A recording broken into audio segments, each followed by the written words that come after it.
ඔන්න ඉතින් තවත් එක ලස්සන දවසක ආරම්භයක්. මං උදේම මේ ආවේ අද මොනවද අපිට නෙලා ගන්න පුළුවන් ඵලදාව කියලා බලන්න. ඉතින් අහසත් යන්තමට කළුවර වෙලා අදත් මෙහෙට වහින්න තමයි මේ හදන්නේ. හුළඟත් ඒ වගේම සැරයි අද. ඉතින් අද වීඩියෝ එකෙන් මං අරන් එන්න හිතුවේ ඉන්ඩෝර් ප්ලාන්ට්ස් කොහොමද අපි ලස්සනට තියාගන්නේ කියන දේ තමයි. කිසිම මුදලක් වියදම් නොකර මේ අපි ළඟ තියෙන දේවල් වලින් කොහොමද අපි ඉන්ඩෝර් ප්ලාන්ට්ස් ලස්සන කරගන්නේ කියලා දැනගන්න කැමති අය වීඩියෝ එක ස්කිප් නොකර බලන්නකෝ එහෙනම්. ඊට කලින් අද දවසේ අපි ඵලදාව නෙලාගෙන ඉමුකෝ. මේ පේනව නේද? මටත් වැඩිය උසට මේ වැල් දැන් ගිහිල්ලා.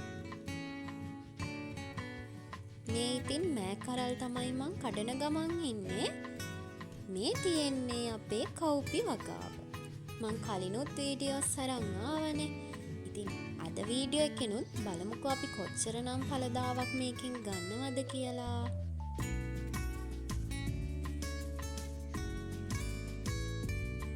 මේ තියෙන්නේ අද දවසේ මන් නෙලාගත්ත ඵලදාව තමයි.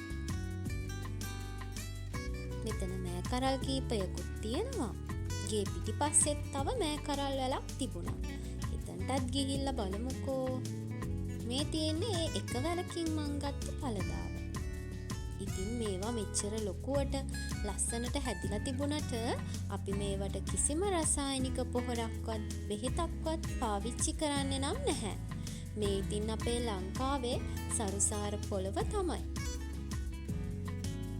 ඒ වැඩෙත් ඉවර වෙලා මේ හදන්නේ ඉන්ඩෝර් ප්ලාන්ට්ස් දෙකක් හදාගන්න. මම පහුගිය දවසක පොට්ස් දෙකක් අරන් ආවා. අපේ ගෙදරට ගෙනාව පහන් කණුව ළඟ ලස්සනට තියාගන්න.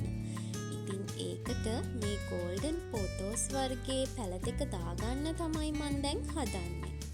ඉතින් මං ගාව නම් දැනට තියෙන්නේ මේ පොතෝස් වර්ගය විතරයි. මේ වගේ පොඩි පොට්ස් දෙකක් තමයි මං අද යූස් කරන්න හදන්නේ මේ දෙක හිටව ගන්න.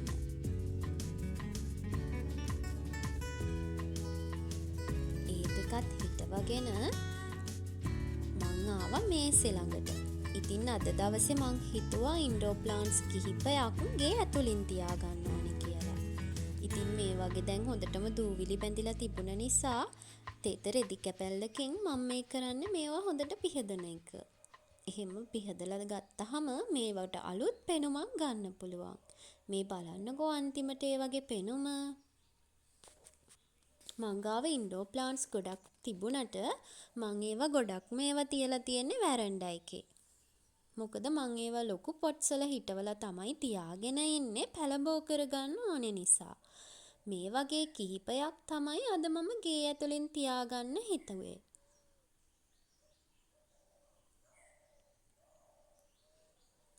ඉතින් මේවා ලස්සන කරගන්න වෙළඳ පොලේ එක දේවල් තියෙනවනේ.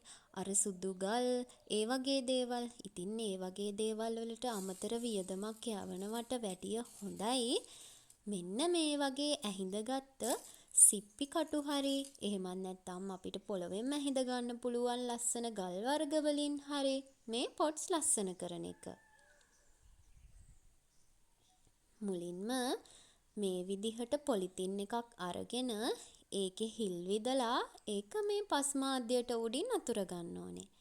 එහෙම කරන්නේ මේ සිප්පි කටු වලට ඊට පස්සේ වතුර වැටුනහම මේවා පස් යටට ගිහින් දුර්වර්ණ වෙන නිසා. ඊට පස්සේ ඒ වගේ උඩින් මේ විදිහට සිප්පි කටු අහුර ගන්න තමයි තියෙන්නේ. මේ බලන්නකෝ පංච බෙල්ලෙක්. එයා හරි ලස්සනයි නේද? මම මේවා හිඳගත්තේ පොට් සිටි ගියපු වෙලාවක. මේ වගේ දෙයක් කරනවා කියලා හිතලම තමයි ඇහිඳගත්තේ නම්. හැබැයි ඉතින් ඔන්න අද තමයි මට වෙලාවක් ලැබුණේ මේක කරන්න. මං හිතුවා අර සුදු පාට ගල් ගන්න මං වෙන් කරගෙන හිටපු මුදල තවත් පොට්ස් කිහිපයක් ගන්න වෙන් කරනවා කියලා. මොකද ඉතින් මේ වගේ සිප්පි කටු වලින් තමයි මම නම් මේ පොට්ස් ලස්සන කරගන්නේ. ඒ වගේ හරිම ස්වභාවික පෙනුමක් වගේම වෙනමම ලස්සනක් තියෙනවා කියලායි මට නම් හිතෙන්නේ. ඊටත් වැඩිය ලොකු ඉතිරියකුත් වෙනවනේ. එක එක පාටින් එක එක හැඩයෙන් මේ විදිහට සිප්පි කටු අරගෙන ඇවිත් ඒවා මේ විදිහට පොට්ස් වලට දාගත්තම ඒකේ තියෙන්නේ වෙනමම පෙනුමක්. බොරු නම් මේ බලන්නකෝ.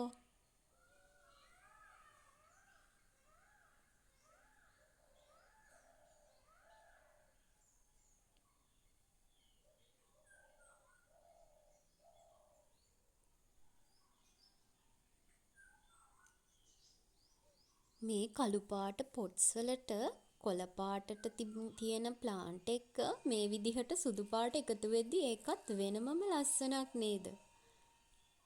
මේ බලන්නකො මේ වගේ එක එක හැඩ අනේ මන්දා මේවා කොහොම හැදෙනවද කියලා මේ මුහුදේ.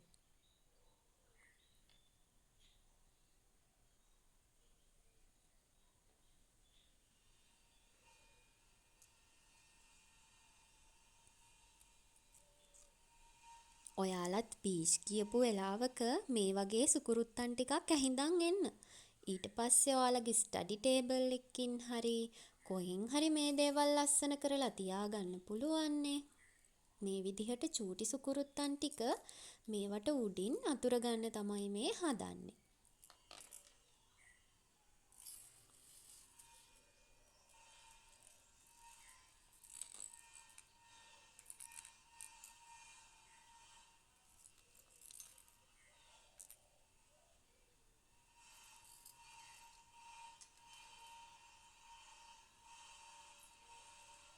මේ විදිහට ඔක්කොම ප්ලාන්ට්ස් ටිකට මේ විදිහට අතුරගත්තට පස්සේ මේවා එකින් එක ගේ ඇතුලෙන් තියාගන්න තමයි මම දැන් හදන්නේ.